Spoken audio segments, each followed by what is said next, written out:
Hey computer, play About Bees podcast. Well, hello everybody, and welcome back to another exciting, interesting, fantastic episode of About Bee Culture and Curiosity. Very good. I forgot where we were for a moment. I do so many different podcasts that I forgot the name of this one. So I'm really glad that you jumped in there and saved this episode from destruction. Well, yeah. It was a good timing. I felt that it was my turn to speak when you. Yeah, it was your turn. Yeah. And you're going to be doing a lot more speaking too, because we're going to be doing some fun stuff here today. We have got four. Count of four. Four, Ron. Four. We have four. 1, 2, 3, 4. Actually, European way, you would probably tuck this. No, I think this is the way you do 4 in Europe. Is that right? 1, 2, 3, 4, 5. No, maybe that is right. I can't remember anymore how you hold your hand. Like, what do you do when you go 1, 2, 3, 4? Okay, so your little pinky does not stick out, but your thumb does first. See, in North America, if you're counting, usually you start with your index finger. So you go 1, 2, 3, 4, like that. So you're going from, your fingers, and your thumb is still tucked in North America. But in Europe, it's thumb first. So that's a quick way of knowing what kind of cultural background a person has. Again, the Americans like to make things complicated. It goes back to their imperial system or whatever that they use. I think so. I think that's the imperial system, is how you count with your fingers. Yeah. I always wondered, my mother grew up in North America, but her parents came as adults to North America from Europe. And they would have grown up eating with the fork in the left hand all the time. It's just the normal way that you eat in Europe. You hold your fork in your left hand. And I grew up in a house with my mother and my 9 siblings. There were 10 kids, mom and dad. So 12 of us in the house. We all ate with that fork in our right hand. And I just wondered, where did that switch over? Like, was it my grandmother that taught my mother the North American way? Or did my mother show up at school and all the kids were laughing at her because she had these old-fashioned European ways of holding her fork? So now, what do you do with the knife? So you hold your knife in the left hand? Yeah, we would until we have to cut something.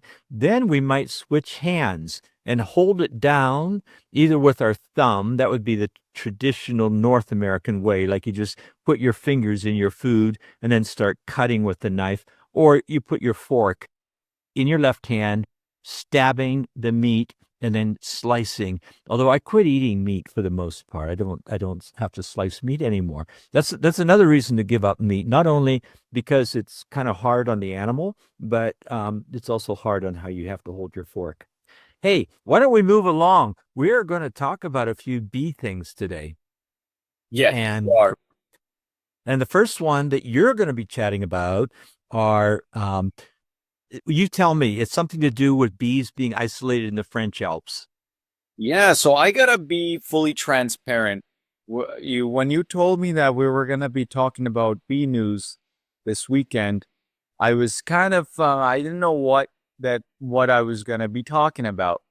And then just maybe 3-4 days ago, I was taking a nap, listening to some bee videos, and as I was about to fall asleep, this topic pops up. So there was a new discovery in the French Alps and Turkey, and as they were talking about it, I fell asleep and drifted away. It was kind of surreal. Boring.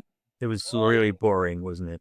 Yeah, a little bit, but it was in my mind. I'm like, oh wow, what a great topic to talk about. Because I think it is. Yeah. Well done. So just to kind of put it a little into context, imagine a bee that lives in the French Alps, but likes off with some fun bee facts about this border hopping bee. What's its name again? What's its legal name? Its legal name is the Hoplitis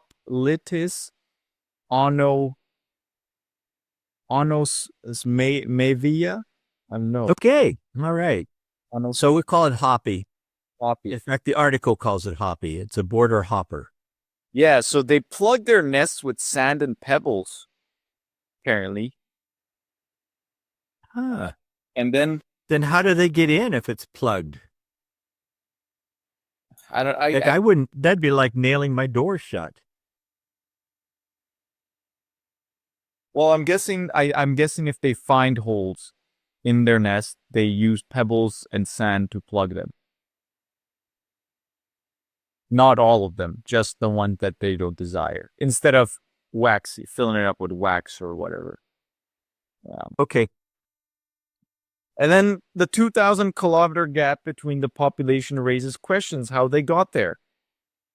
Maybe they're the backpackers of the bee world, buzzing across Europe in search of the perfect flower. I doubt it. I'd be tending more to use the word backpack, but in a different context. Yeah. So some hiker was out in Turkey and came home inadvertently, we hope, with bees, and then they got loose.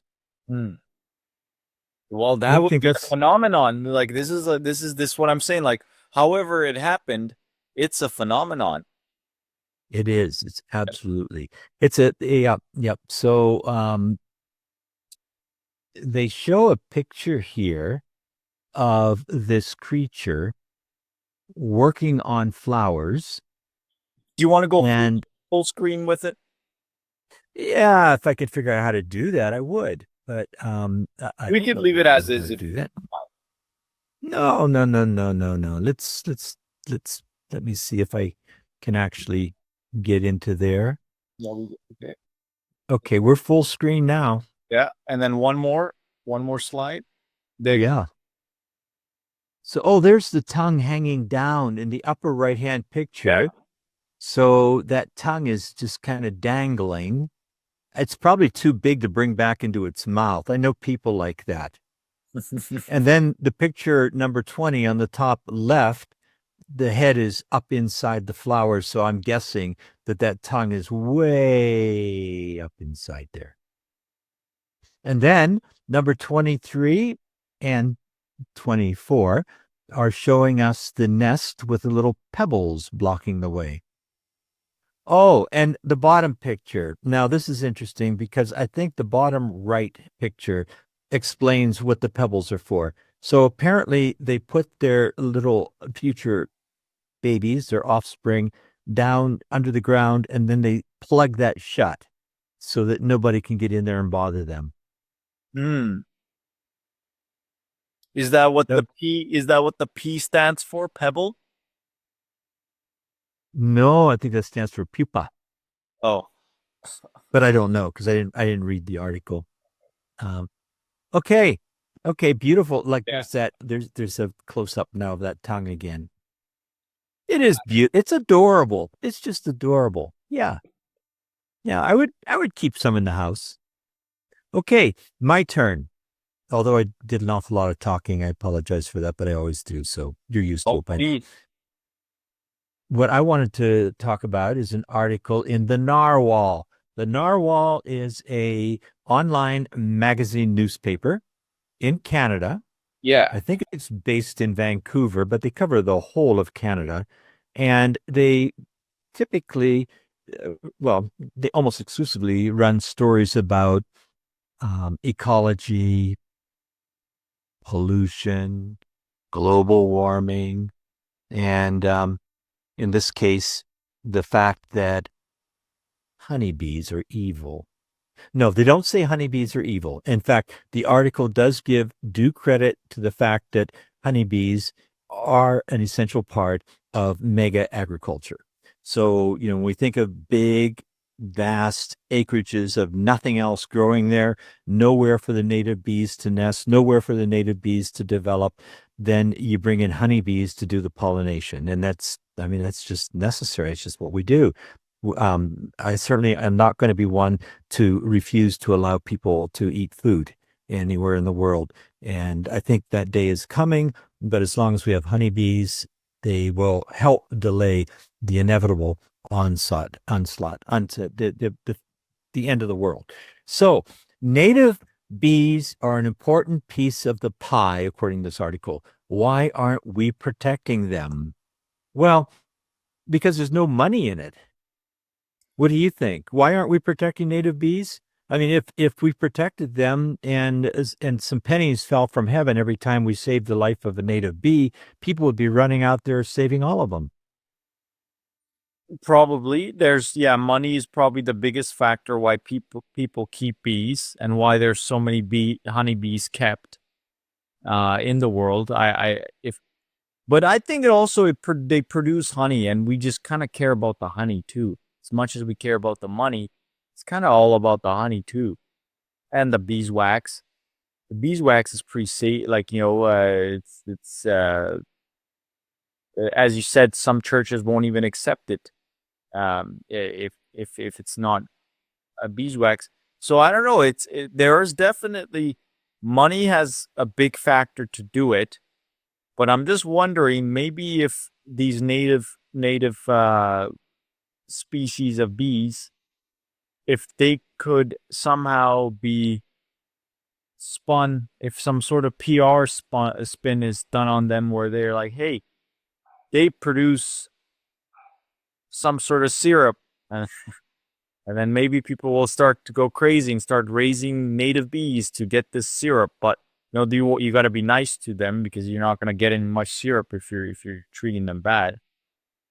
So yeah, I think the real issue with raising them is they suddenly become a commodity that is pushed into areas where they probably weren't native before, even if they are native bees.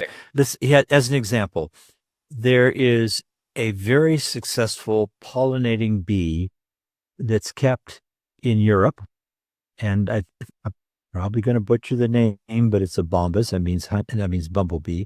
Bombus terrestris, and this bee is raised by the millions of colonies for sale all over the world. So just out of the country of Holland alone, 1 million nests of this particular species of bumblebee is sent everywhere. And it's really a very good pollinator for tomatoes, particularly, because honeybees cannot pollinate tomatoes. And that's pointed out in this article. Right. The article talks a little bit about buzz pollinating, and buzz pollinating is where a heavy individual, a bumblebee, much heavier than a honeybee, will either get close to the flower or actually touch the flower and buzz really hard, and that buzz shakes the pollen loose in the tomato blossom. And that's how tomatoes get pollinated. They're not pollinated by honeybees, they're pollinated by bumblebees. So you've got several companies in Holland that are distributing this particular species of bumblebee all over the world. And some folks down in Chile, I've been to Chile a couple of times. It's a very progressive, very industrious South American country.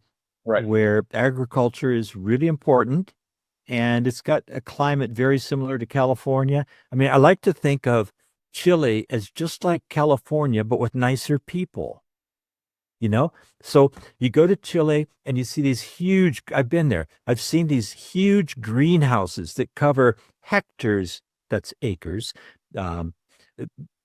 covers just, they're huge with tomatoes growing inside. Now, as long as you keep the doors closed, these imported bumblebees stay inside and they do all the pollinating. They build their nests, they die off. The next year you bring in more bumblebees, and it goes through that same cycle of pollinating your flowers again. But if you leave the door open for a few minutes, some of them will escape. They escaped, and they started basically destroying the ecology for the world's largest bumblebee. And again, it's a name that I won't pronounce correctly. I gotta sit down sometime in the evening and just practice words, so that I can say them smoothly and with authority. But this is a bumblebee. I think it begins with a DAHL, Dalami or something like that. It's a bumblebee that is very, very rare. It's a huge bumblebee. There aren't too many native bumblebees in South America because South America is such a hot climate place, and bumblebees like cold climates. Well, there is a cold climate in southern South America, Patagonia, southern Argentina, southern Chile, and this imported from Holland bumblebee that escaped got out there, and now this huge bumblebee that's native to South America is almost extinct, and its problems are directly related to the way that the other bumblebee does its foraging and pushes the other bug out of the way. Wow. So as much as we like to blame the honeybee on being this destructive, the species on other native bees, it's really not the issue of the honeybee. It's just moving species to areas that they're not supposed to be in. So I think you can say that. Yeah. Yeah, I think you can say that because back in Europe and most of Africa, where honeybees are native, they will, reach a carrying capacity. That means ecologically, that means that there will be a certain population that will be balanced with the ecology. If you have too many, then they start dying off from famine. And if you have too few, then they have a better chance of reproducing and growing their population until it gets kind of stable. It might go up and down year after year. The population of everything seems to, except for humans, of course. Then you have the stability. And that's what we used to have in Europe. But now, of course, in Europe and in Africa, honeybees are a kept commercial livestock, and then their population, their numbers start to increase. So even though they're native to those other parts of the world, they can still be basically a pest because of the high population of them. And that's what's happened with the bumblebees. And I think that a case could be made for the alfalfa leafcutter bee. Leafcutter bees come in a lot of different flavors, and I'm probably remembering this correctly, that the leafcutter bee that's used for alfalfa was imported into Canada and North America for pollination of alfalfa. So they again could start to displace the other insects that are there. So the article, I'd really encourage people to take a glance at it. It says here that our food security relies on a diversity of pollinators on Canadian farms. Now, if you're listening in Central Europe, it's probably less true. Instead, it would be that your food security relies on a diversity of pollinators on Eastern European farms. But here in Canada, we've got to have this diversity of pollinators. Yeah. Honeybees get a lot of credit, but they're pushing native species out. Oh dear, they ended that sentence with a preposition. It should have been they're pushing out native. Anyway, that's almost irrelevant. The honeybees are blamed for pushing out native species. It depends. It depends on the area. It depends on the location. And I think the farmers have already pushed out most of the native species with their, monoculture, huge agricultural farms. If you're ripping up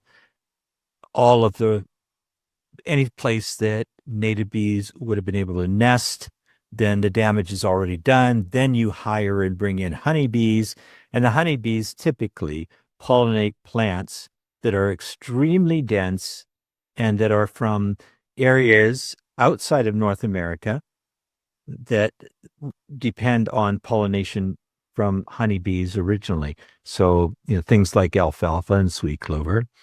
canola, cotton in the United States, citrus. Those things are not native to North America, and the bees, the honeybees, did develop alongside them, and that's their natural pollinator. But what this article does, I have to give them a lot of credit. It's really well written. It quotes some very good researchers, and I really respect the work that's gone into both the reporting and the investigations that have led to this reporting. But particularly, yes, go ahead. Sorry, if I didn't mean to cut you off there. You were about to say in particularly. Yeah, I was, but you wanted to say something. I'll come back to it. I was wanting to like draw if there's any parallels. So you said the Europe and Africa has a environmental capacity or something for honeybees? Like a Yeah, like they're originally from Europe, yes. Yeah, so would that same situation exist in Canada and North America, where we have a max number of honeybees that could exist? Oh, I think locally in certain areas it's absolutely true. Yeah. I don't think it's generally true. And I do think that there's an important role for honeybees in pollinating the foods that we need to keep everybody alive around the world. If we look at places such as the Central Valley in California, they can have as many as 10,000 colonies of bees within just all within flight distance of each other. So all within, say, 4 or 5 kilometers of each other, there could be 10,000 colonies of bees. And with that kind of density, you have certainly taken away any food, at least for the period of time that the almonds are blooming. You've taken away any chance of other insects finding food, unless those other insects are specifically working on plants that honeybees can't access for one reason or another. For instance, if there are tomatoes there, the honeybee ignores tomatoes, but there is pollen inside of a tomato, and the bumblebees can maybe get that during almond blooming time. However, the almonds are so thick in that area that there isn't much else. There's just not many other opportunities for different species of native bees to survive. Yeah, go ahead. I'll read that particularly. Yeah.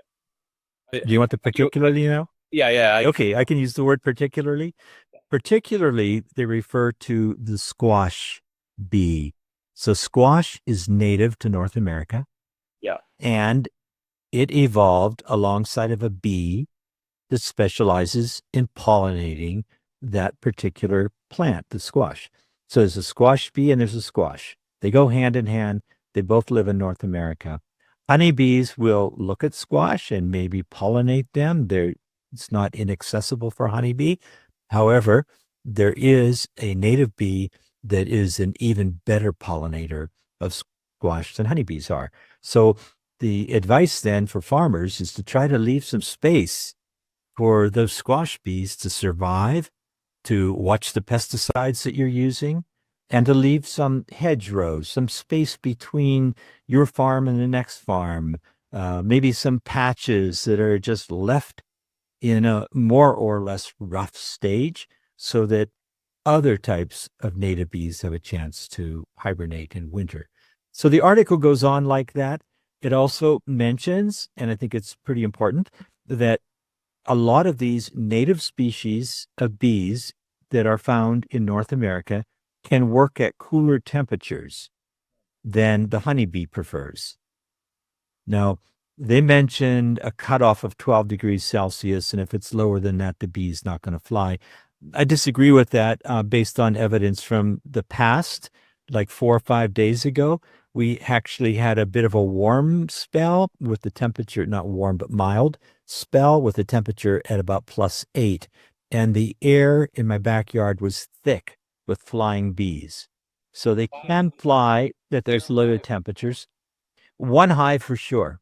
I Okay. have 2 hives in the backyard. We have 2 hives in the backyard. One hive is definitely alive. The other one, I didn't see activity, but it could be that they just were clustered harder, and the first one decided to take to the air more than the other one. Anyway, Oh, that's great. this is another reason to want to make life a little better and easier for the native bees, because they can fly at different temperatures, lower temperatures, and they are also specialists in pollinating certain types of crops. So Okay.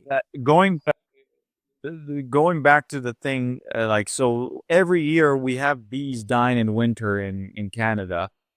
Could that be the environment saying, hey, this is what I can max, what I can take?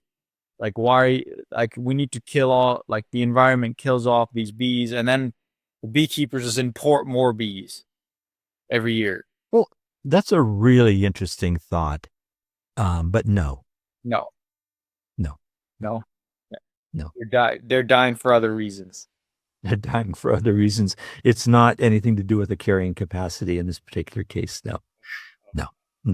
It's pests. It's the abuse of Varroa mite more than anything else. Let's move on. You're up next with your story about, I dare you to say this word, Tropilaelaps. Yeah, these scientists really like to make things complicated, huh? So, Well, let's see. Yeah, go ahead. How complicated is this? the name, I would say, but I think overall, Okay, we can both say tro, we can both say true, yeah. So, and then it's peel, tropil. I'm probably getting this wrong, folks. Tropilaelaps. I think that's close, but probably still no cigar. I heard people call it tropy. trophy. You want to call it tropy? From this point on, it's tropy. We called it lapse mite, trophy mite, or yeah. Not trophy, like that's an award. No awards for getting this one. If you have the trophy in your hive, there's no trophy waiting for you. No trophy. But yeah, so let's introduce this mite and its biology and how it impacts the honeybee colonies. So key differences from Varroa, it's smaller and it's faster moving. Shorter reproductive cycle, leading to quicker infestation, and originally from a giant honeybee. So we have this, it's like this perfect spell of the Varroa mite is already small, and we can't see it, and the bees already have a hard time cleaning off themselves. And they're faster moving.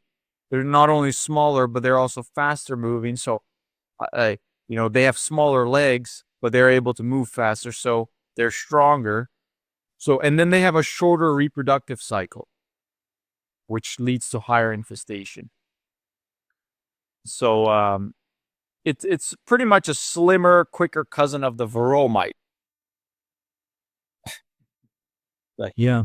And so is it deadly for our beehives? It is very deadly. Yeah, that's the first I heard about it was during a association meeting. We had a lady that came out and to talk to her about it. And then I hear again from a beekeeper, shout out to Daniel Swan. He sent me this article and he's like, oh, I saw that there was an infestation in Georgia, and I thought it would be interesting to get your take. So I think that's really cool. A lot of Americans don't know that Georgia has this trophy mite already. So they're worried about it coming over from Asia to North America, but it's already been discovered in Georgia. It was something to do with a Florida man and a cargo ship. And you think so? Yeah. Maybe we should, just so people don't panic, we should point out that Georgia, the state that's down there between South Carolina and Florida, has a cousin, Georgia, the country, which is kind of wedged between Russia and Turkey, basically, also Armenia and Azerbaijan.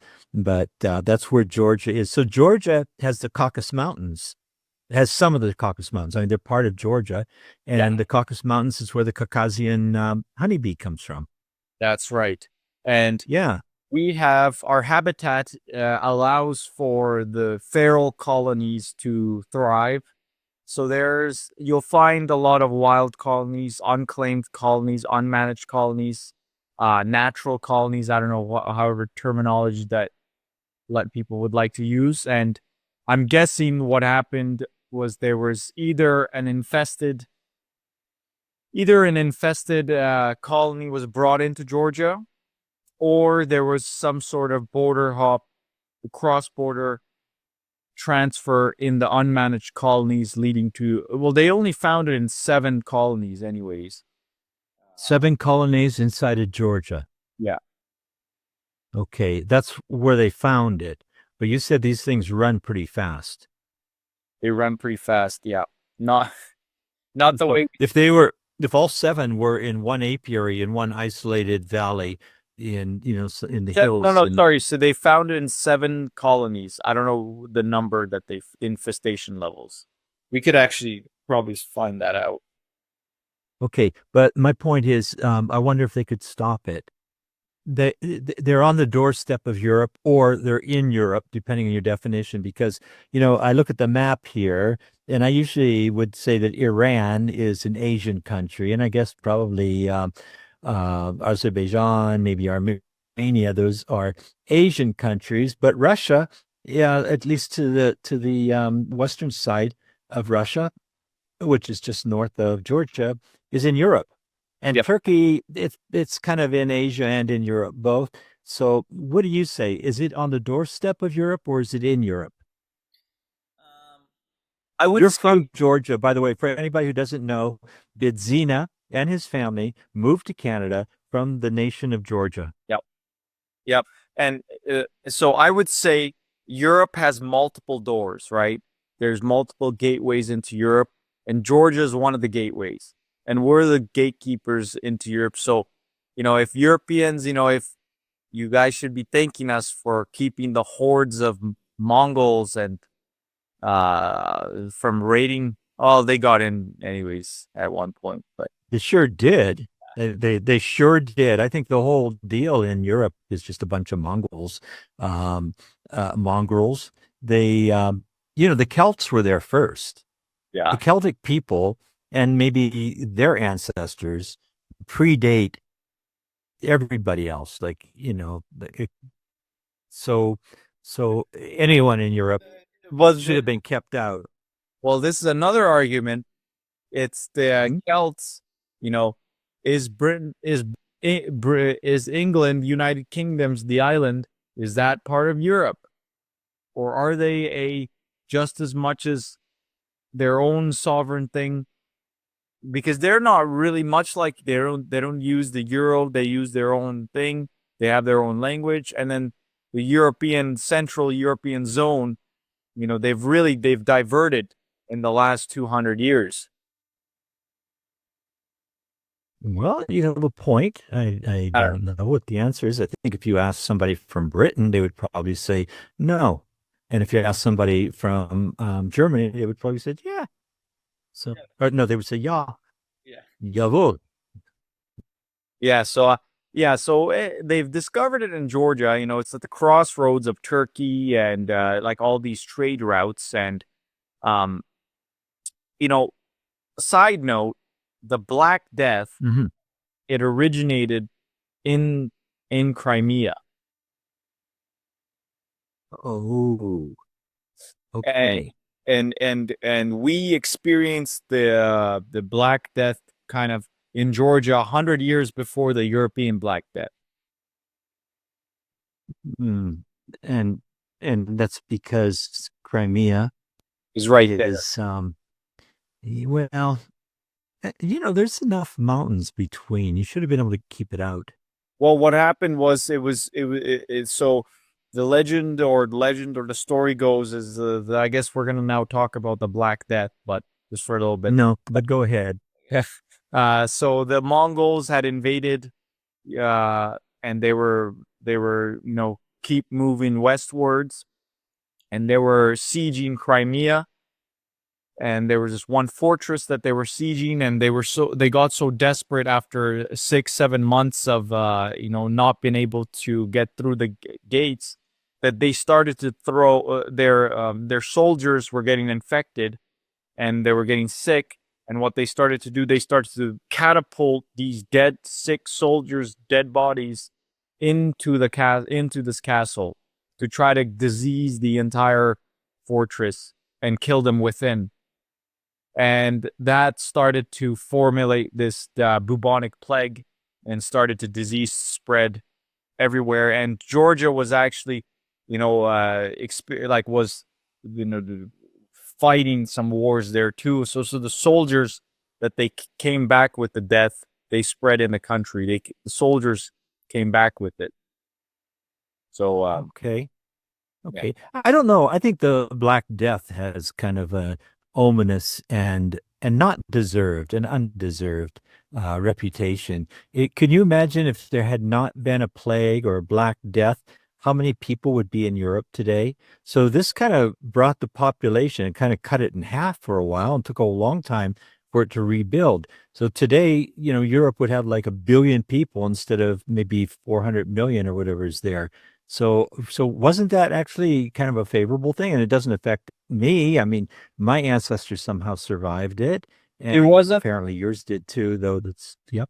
It wasn't favorable for Georgia because we lost about 50% of our population, and I don't think we were able to recover since then. Like we're at 3.9 million. I see. So you could have 7.8 million people today if you hadn't had your population cut in half. Roughly. Well, that's pretty rough. That's a rough thing. Okay, maybe we've kicked to the location enough down the street. So this is a report on Tropy and its presence in Georgia. Yeah. And I like this is from what magazine? Well, this is the Science.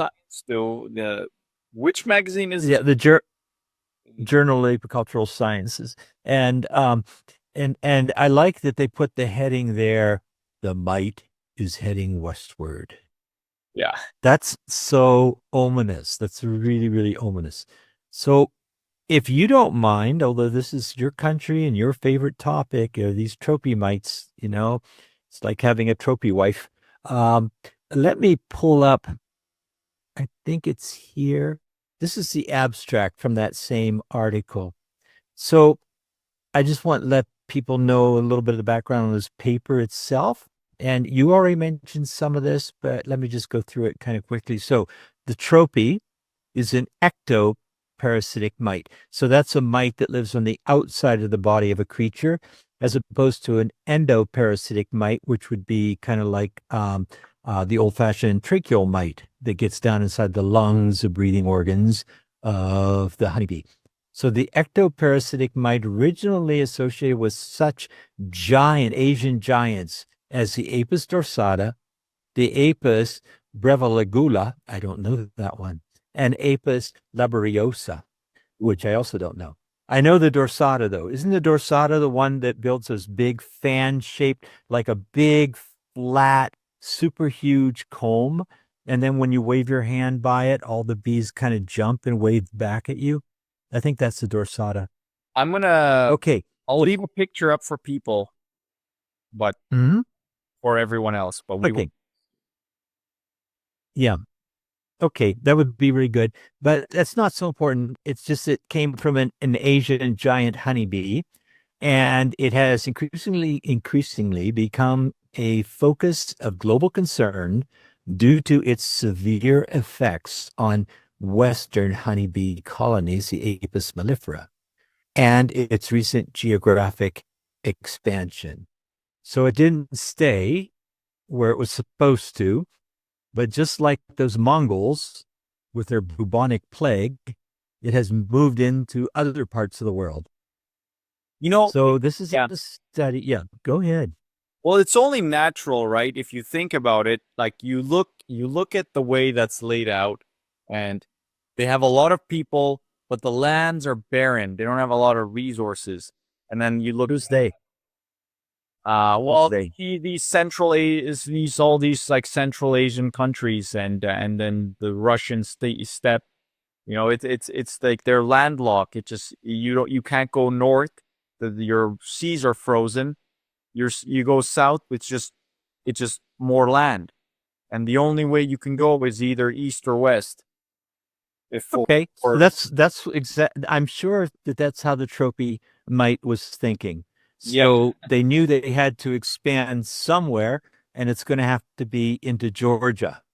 So they are in Western Georgia's, you say these words now. Yeah, so they're in Georgia, in Western Georgia, Samagrelo Swaneti region. Oh man, that just trips off your tongue. Have you ever learned to read the original script that you would find if you went back to Georgia? They've tried to teach it to me, but I've been kind of hard-headed, and I decided. No, good for you. Yeah, you might as well be learning like the Viking runes. I find it fascinating.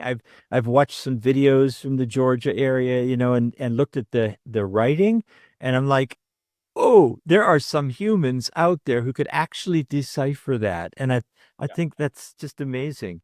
It's maybe not why the Georgians are. It's not too. It's not. Yeah. So there's 33 letters in the alphabet, and each letter sounds the way it's spelled, or like so. Sorry, each letter has phonetic.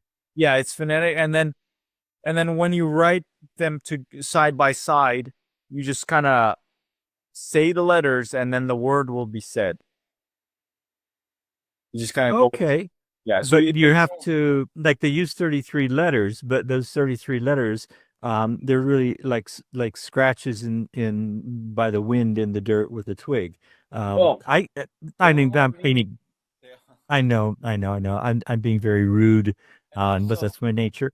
Another thing, our Georgian writing, it's the modern Georgian. We have several variants of it, but the modern Georgian writing was modernized to look like grape bundles, like little grape bundles. So if you ever look, that's why it kind of looks it creates distortion or whatever in the eye, because it is supposed to kind of look like all the same. They all have circles in it. Okay. Yeah. They all have circles. They're all bunches of grapes. Yeah, bunches of grapes. Yeah. Well, that's pretty cool. That is really cool.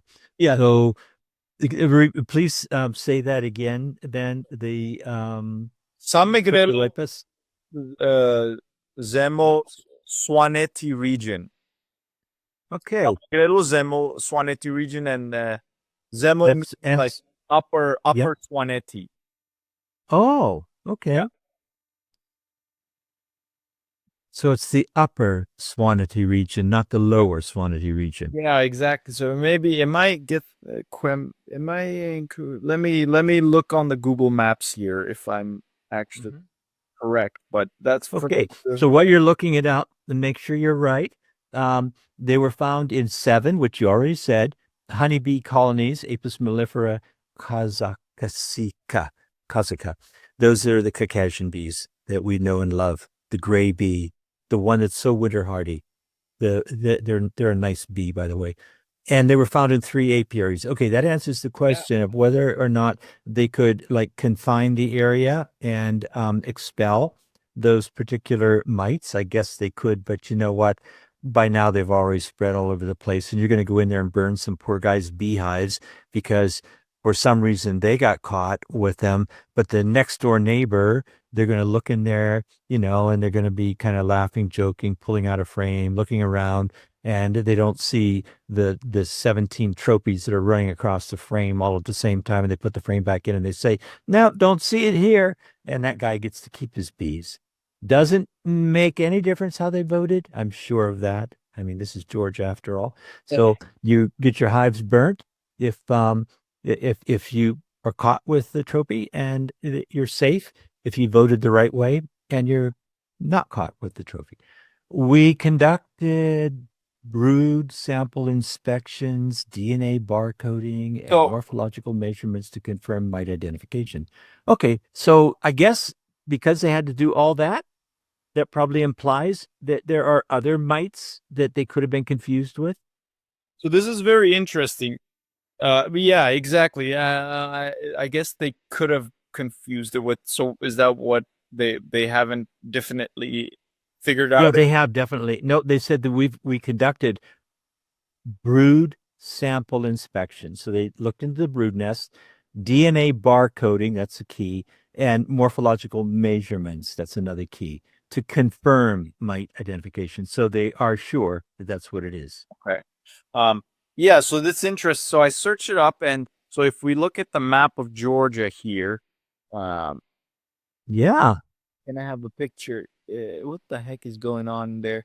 But it's so that's the upper region here. Mm-hmm. It's very like up in the mountains, like not even close to the border. Oh, I see where you are. Yeah. Yeah. So actually, they're almost in Russia, aren't they? Yeah. So, but it's on the Georgian side of the mountains. So Georgia just had an election, didn't it? And the yeah. Russians were very participatory, I understand, from the news. I don't want you to say anything that will prevent you from ever going home again.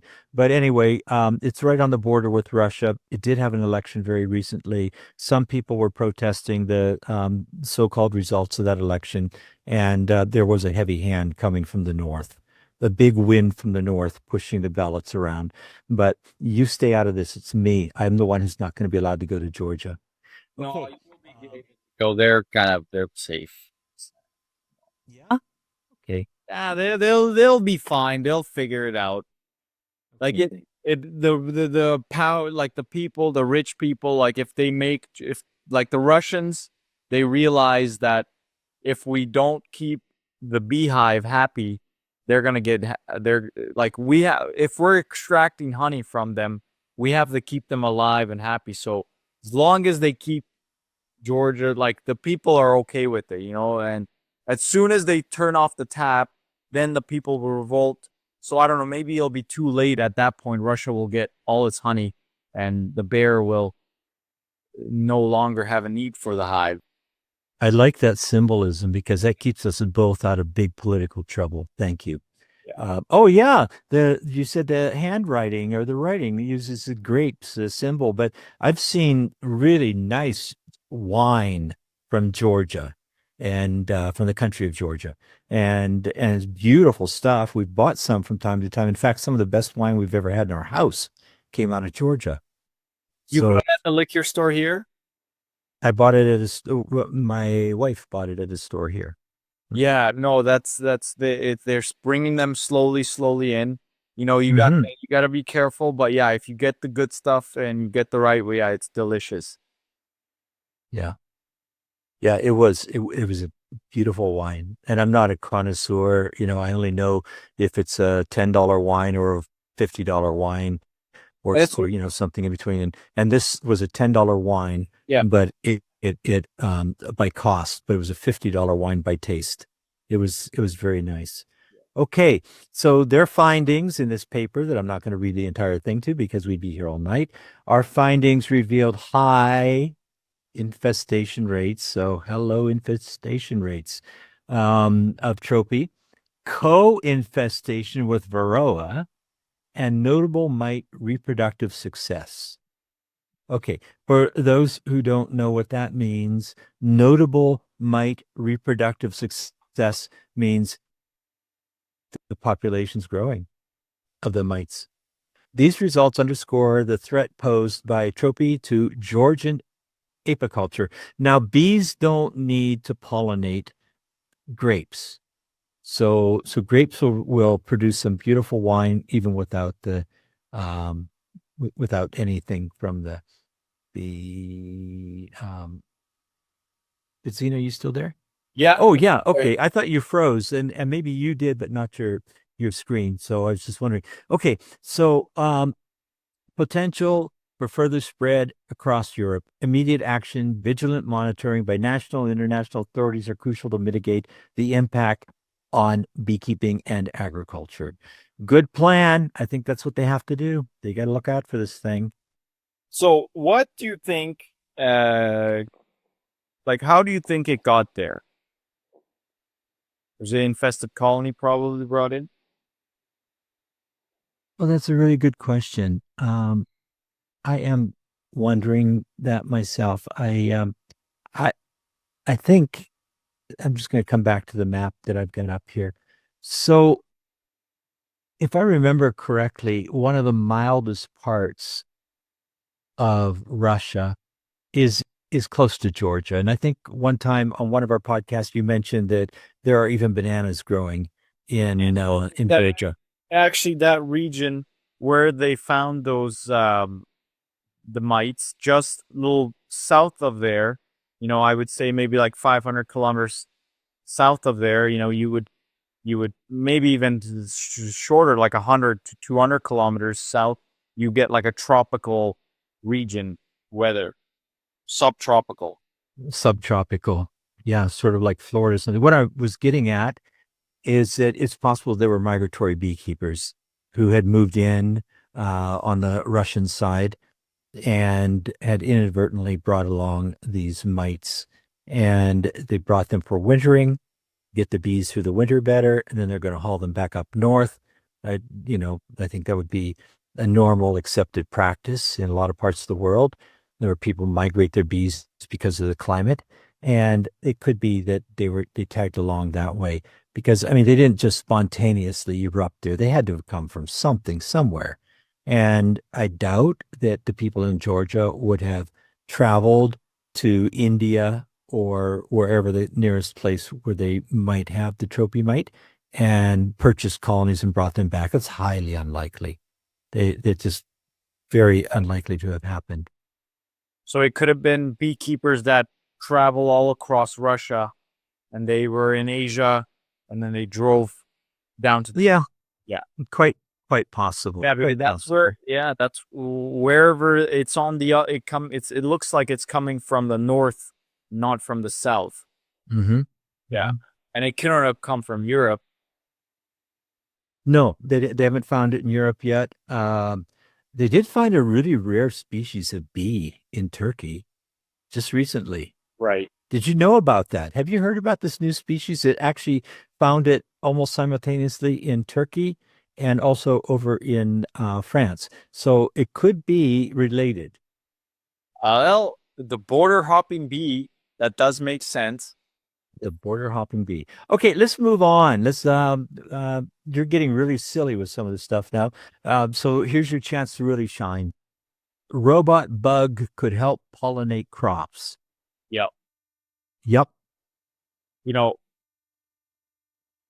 I thought this was a pipe dream, but look here. We're like, I feel like it's becoming more serious, and people are like it's gonna become a thing. But if we kind of look at it kind of a funny way, I think the bees will go on strike.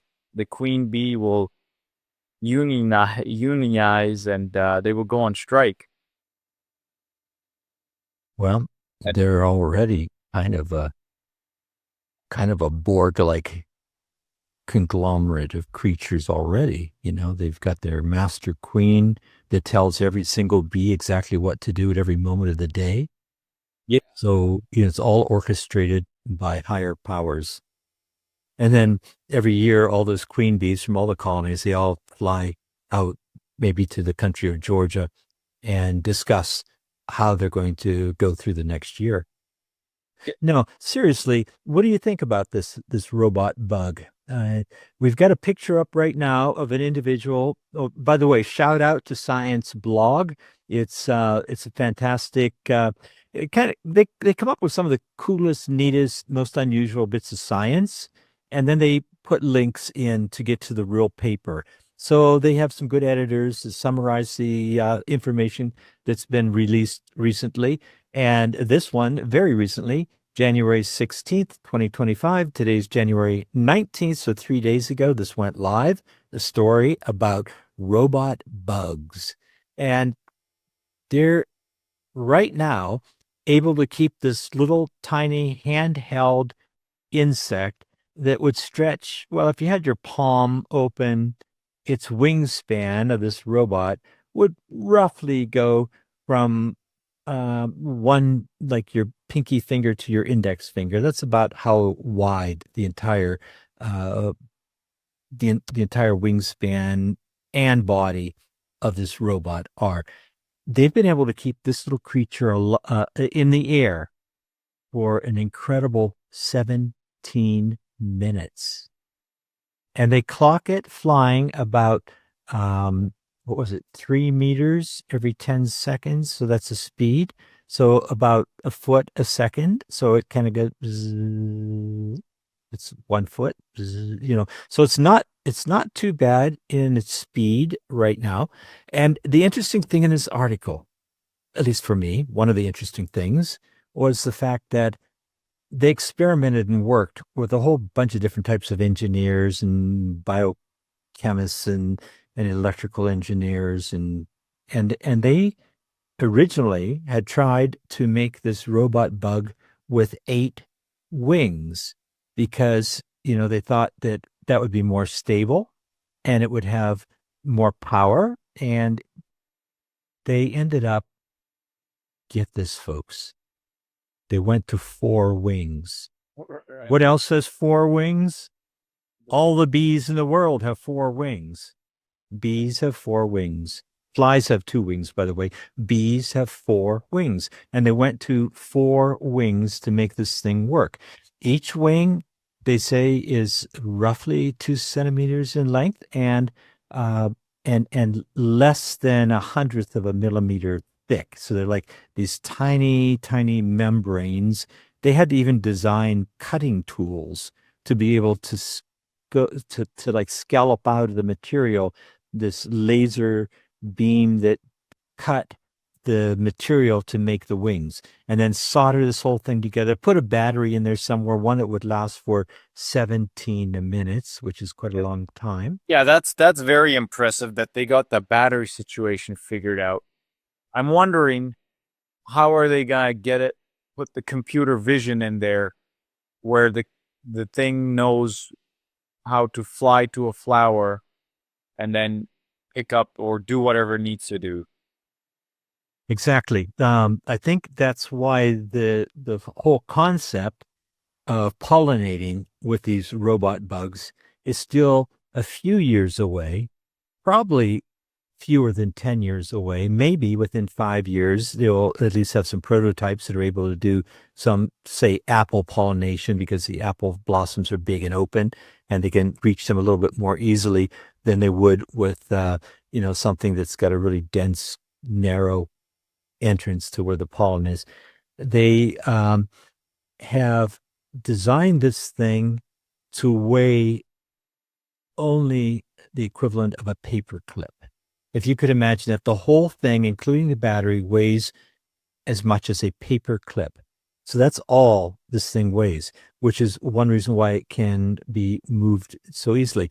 Now, the next step then would be to size it up just a bit. So it could have some sort of visual device, cameras of some sort on it, and then some AI programmed responses so that it can learn to recognize the flowers and learn how to enter them quickly, Right. and how to reach in there and dab up some pollen and move it around. Yes, exactly. And then now, what about, could this thing ever damage the flowers? Oh, I suppose it could, but then, they would, yeah, I suppose it could. I'm just guessing because I have no idea of how they are going to eventually design it. But my assumption is that they will eventually work out those bugs in the system. Yeah. Right. bugs in the system. And the biggest use for this creature right now that they know of is they're thinking that they would love to use it inside the greenhouses, so that you wouldn't have to bring in bumblebees from all over the world, and you could reuse these creatures year after year, these little flying robots. They could work at night, and they probably don't sting, although I'm sure you could design one with a stinger, some sort of a little syringe on the tail end of it, just for fun. But these things are particularly planned on working inside of greenhouses, not in the open field. I think it'll be a long time before honeybees or native bees will be replaced by robots to do big agricultural areas like, orchards of apples or groves of citrus. Instead, we're looking probably at tomatoes and cucumbers that are growing inside of greenhouses. Right. Yeah. And then they could also definitely be a kind of like a backup worker during kind of like,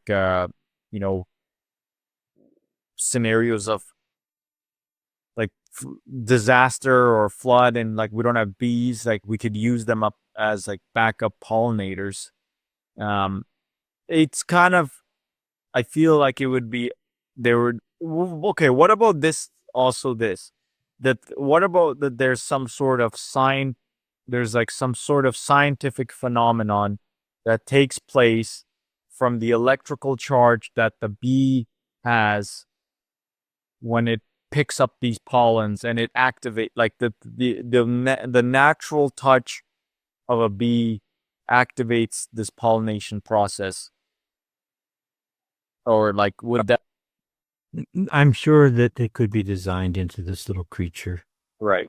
If I think the hardest part would be training it to recognize the flowers, getting it to maneuver close enough to the flowers without crashing and without getting its little wings tangled up in the branches of the tree or something.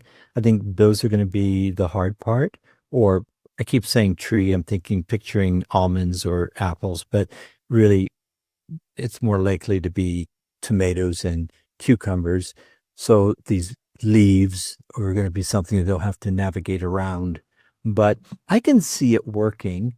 I can see it maybe taking the place of bumblebees inside of a greenhouse setting, but it will be a long time before it will be out in the free air.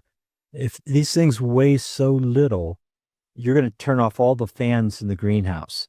You're not going to want to be outdoors on a windy day turning these little creatures loose. They're going to have to be inside of somewhere that's totally windless so that they don't get blown to, out of control, out of direction. But if the bee can do it, it's also kind of like the weight of a paper clip. Why can't they like put a strong enough motor in there? Well, that's a good question. That's a good question. Well, yeah, maybe they could make these somewhat biochemical and biological, and then they could start resembling bees. Like they could have hairy little legs and then have the double eyes, and they could have, navigate with the location of the sun. So yeah, maybe they should put these little pieces back in the box and just use honeybees. Oh, I guess they could just put UV light on it. They could just put UV vision on it. That's what the bees see, right? They see in UV. No, they see in a much broader spectrum than that. They can see everywhere from UV all the way up to the colors that verge on red. Red shows up as black for a bee, but bees can see the ultraviolet, purple, blue, green, yellow, orange, but not red. So that's not what the issue would be. That the sight is going to be something that they could figure out. But I think my point was that if we want to mimic a bee, then why don't we just use bees? I don't know. I think it's going back to the money thing again, because some businessmen realized, hey, if I can, and I'm one of those businessmen that wants to create this robot bee, but then I realized I'm nowhere. I can't compete with MIT. I mean, I could, if I wanted to, but do I have the Like I just don't have the time. I don't think there's enough time in the world for me to compete with MIT. Yeah, you're probably right, but somebody will. It could be a small startup that will design this thing and start stamping out them by the million every week, another million. And within a couple of years, they'll have the equivalent of like a whole apiary of bees.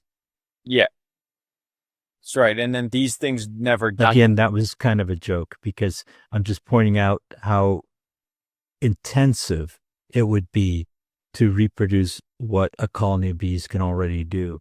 What one colony can do.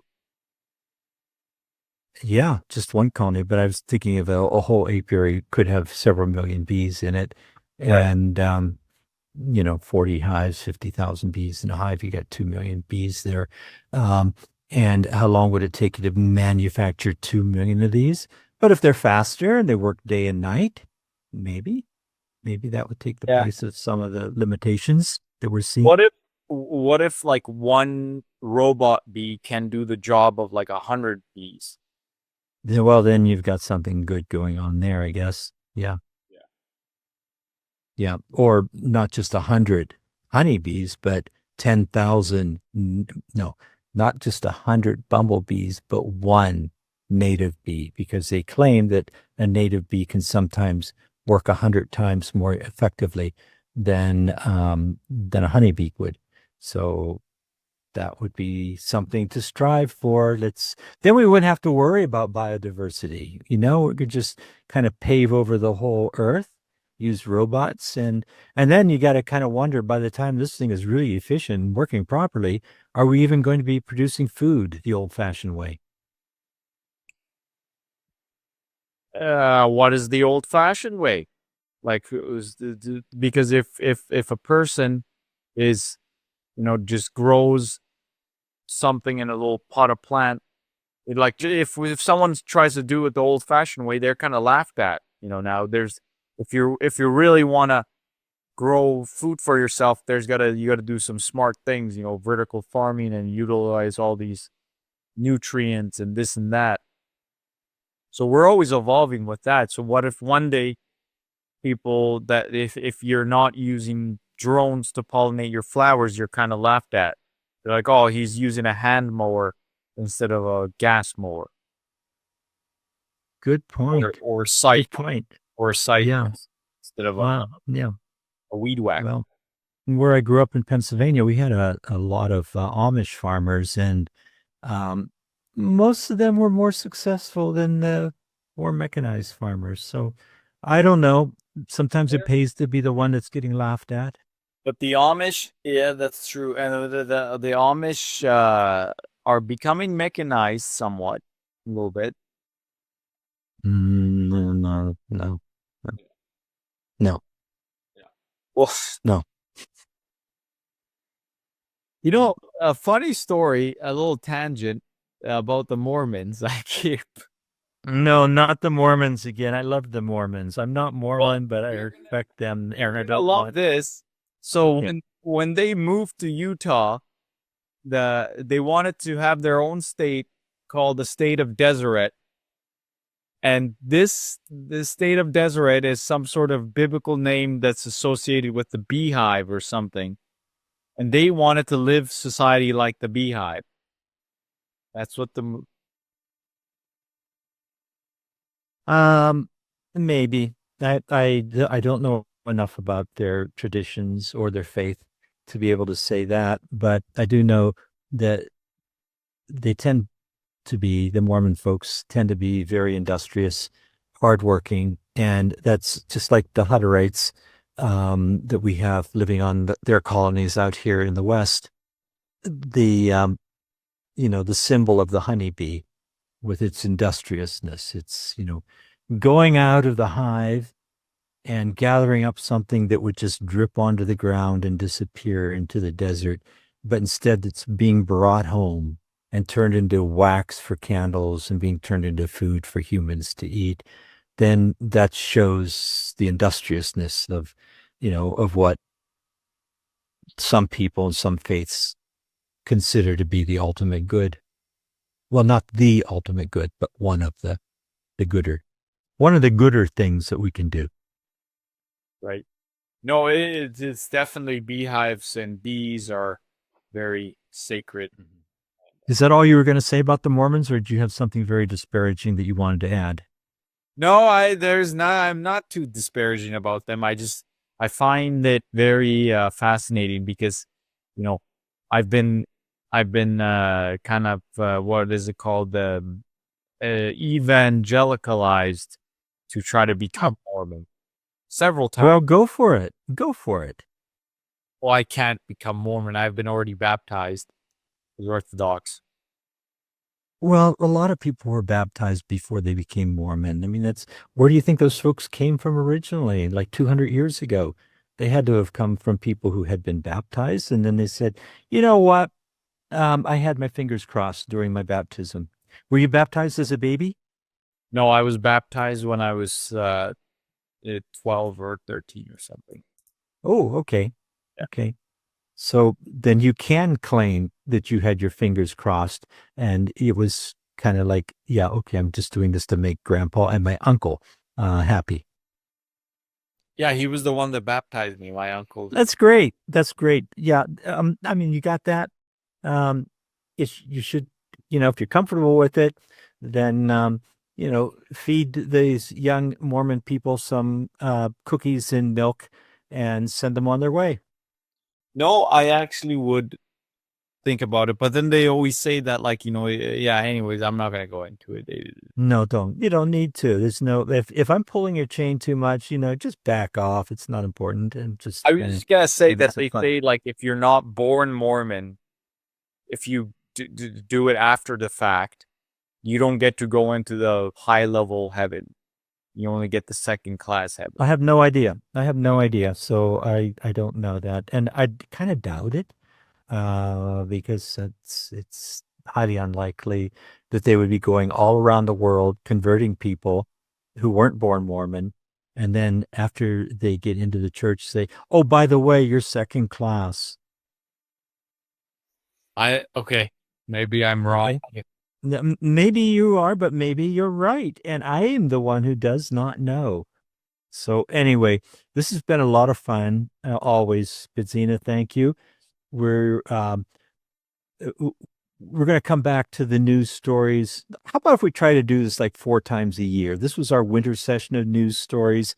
And there's just to get caught up on some of the wacky things that are going on in the world.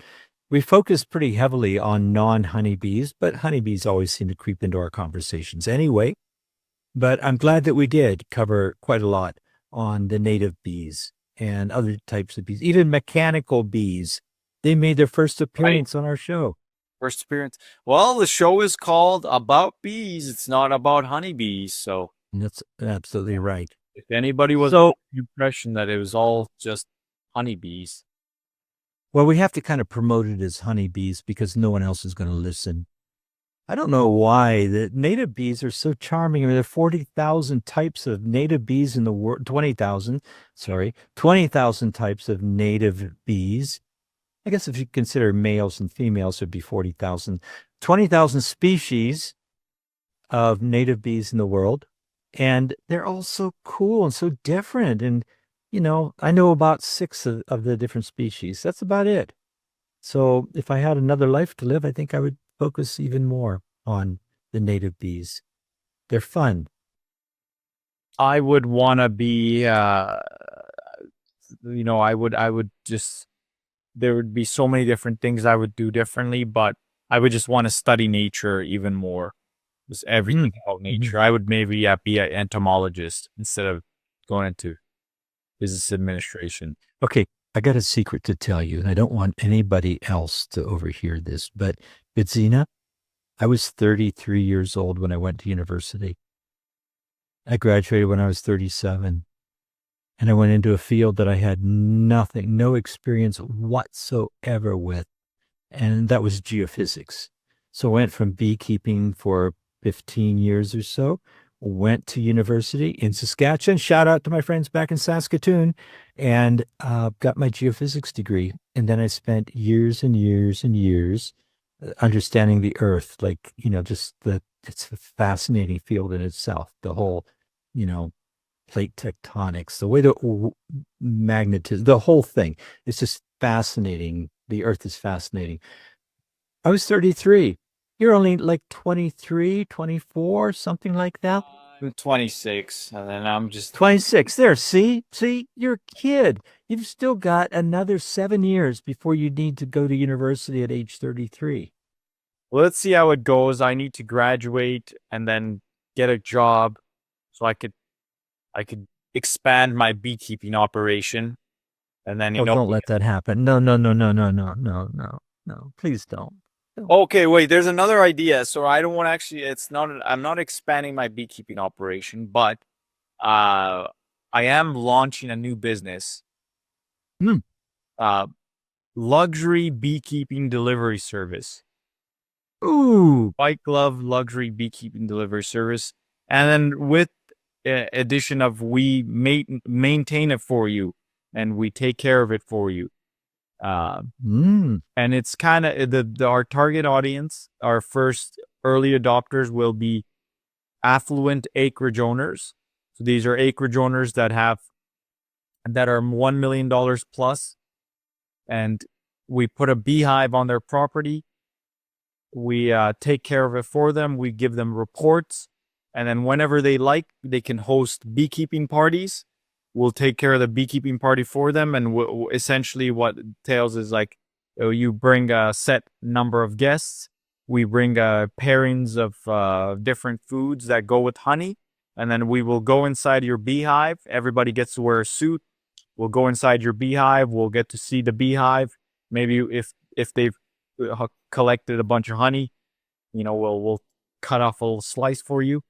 But anyways, that's but just one beehive per owner, or maybe two if they want. So this isn't like some commercial thing. And then a lot of the money, well, not a lot, 10% of the profits, I want to donate to the Alberta Native Bee Council.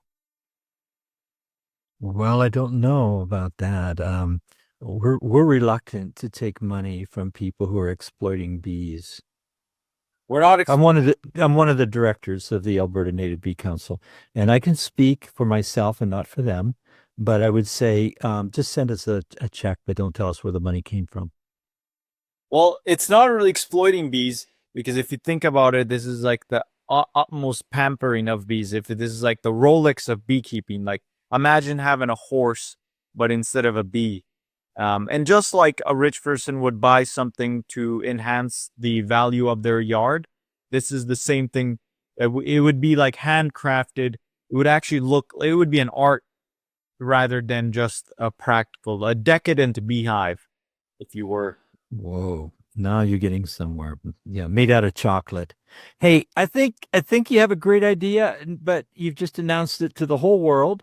So expect to see people jumping on this tomorrow, and they will be setting up their shingles, and you're going to have to move really quickly if you want to raise 10% of your income. This is gross income, right? 10% of the gross income is going to go to the Native Bee Council? Profit. Oh, okay. There is no profit in beekeeping. But anyway, this has been great. I've had a lot of fun today. I think we've got another brilliant episode, and I'm going to have to take a nap now because I'm old. Do you want to take them home? Let's take it home, everyone. Thank you for listening for another episode, and join us next week for fresh conversation about bees at 8 a.m. Mountain Standard Time. Goodbye, Ron.